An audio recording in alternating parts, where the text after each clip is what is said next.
The calm before the storm is where everything gets very peaceful before a big disruption.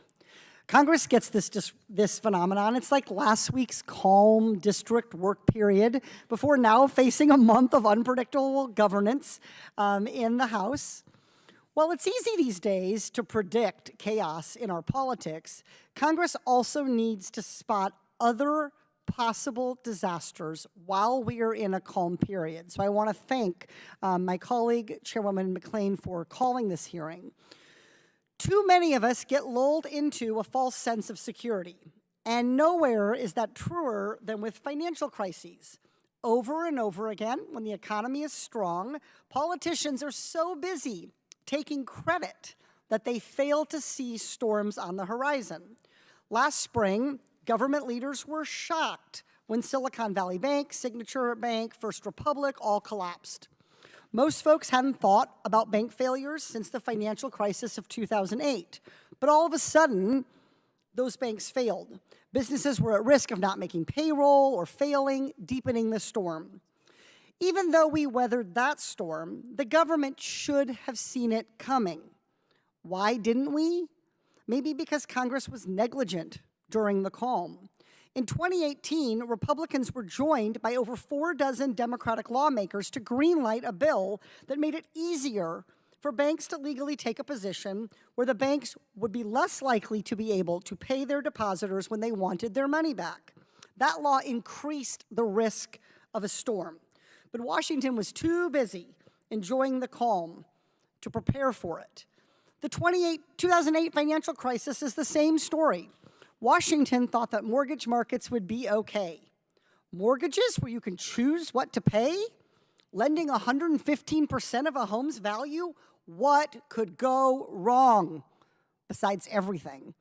Yet the Federal Reserve itself insisted the risk was under control, with Chairman Greenspan saying in 2006 that, quote, there is no evidence that home prices will collapse, quote, and later admitting that, quote, he didn't see it coming, quote. Why? Because he didn't look, and neither did Congress, which praised Greenspan right up until they blamed him. It really makes you wonder, what financial warning signs are we ignoring right now in this period of calm? Look no further than commercial real estate. This year, commercial property owners across the country are due to repay $929 billion in debt. That debt is held by banks, hedge funds, investment vehicles, pension funds, and others. If we don't want a major financial meltdown, the vast majority of that debt needs to be paid back. But commercial property owners are having a hard time doing that. Property owners aren't making the same money that they did before the pandemic. The businesses who were their tenants canceled or didn't renew leases, and many cannot make payments, especially with rising interest rates. And those interest rates make it harder to sell their properties or pay off their mortgages. And to make it even worse, some local governments are doubling down on the commercial real estate crisis. Can you believe how aligned we are? I know. Cats and dogs living together. That's right. Can I be the dog? Okay. Today, any property transfer in Los Angeles County worth more than $10 million gets taxed at a whopping 6%. This kind of big tax change adds huge risk to the commercial real estate market at the worst possible time. It compounds the risk of a major collapse that all levels of government should be working together to prevent. Look, commercial property owners take risks, and losing money is one of them. But when the whole market crashes, that causes a problem that hurts all of us. It could mean widespread unemployment, bank failures, and slow economic growth. So what do the banks and other lenders do?